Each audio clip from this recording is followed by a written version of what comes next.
Magandang umaga mga igan, apektado na rin ang karinderya, tapsilugan at lugawan sa patuloy pong pagtaas ng presyo ng bigas. Kaya naman kanya-kanya silang diskarte para maibsan ang epekto ng rice price hike. Narito ang report ni Athena Imperial.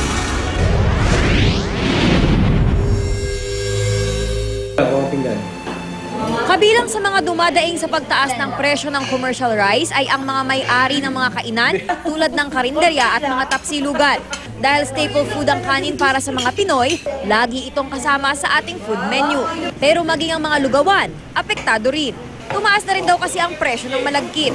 Isa sa mga apektado sa pagtaas ng presyo ng bigas ay itong isang lugawan sa Tondo, Maynila. Kung dati daw, purong malagkit yung ginagamit nila sa kanilang mga lugaw at goto, ngayon hinahaluan na nila ng bigas. So ate, magkano ba yung dating presyo at yung presyo ngayon? Ay, yung balagit po dati, 1.8 lang ang kuha namin per sack. Ngayon, 3,000 na. Tapos sa bigas po, inabot na ng 2,000 yung dating 1.4. Ganun po kalaki yung itinaas nila. So naapektuhan ba yung presyo na binibigay nyo dun sa mga customers? Sa customers, hindi naman kami pwedeng basta-basta magtaas. Kaya kami ang apektado. 15 pesos pa rin kada order ang lugaw at goto sa kainang ito. Hindi rin daw nila binawasan ng servings, kaya sila raw talaga ang agrabyado sa pagtaas ng presyo ng bigas at malagkit.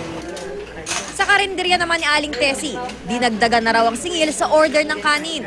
Hindi na raw siya makakabawi sa kita kung hindi siya magtataas ng presyo. Mula raw kasi sa 40 pesos kada kilo, 44 pesos na ngayon ang isang kilo ng commercial rice na isinasangag nila. Naaano yung mga customer natin, nagtataka bakit sobrang taas daw ng... Nagtaas kasi kami ng 10 pesos. Mula sa? Dating 8, naging 10 na ang bigas natin ngayon, ang kanin natin. Ano po sinasabi ng mga customers? Bakit daw nagtaas ako? Wala tayo ako magagawa, mataas ang bigas. Kumpara sa mga namumuhunan sa pagtitinda ng kanin at ulam, mabuti hindi pa ito gaanong nararamdaman at iniinda ng mga customer. Yes, ma'am. Hindi naman ganong kabigatan yan, ma'am. Para sa amin, ma'am. Basta mabusog kami, ma'am. Pero hindi mo mabigat sa bulsa yun? Hindi naman natin...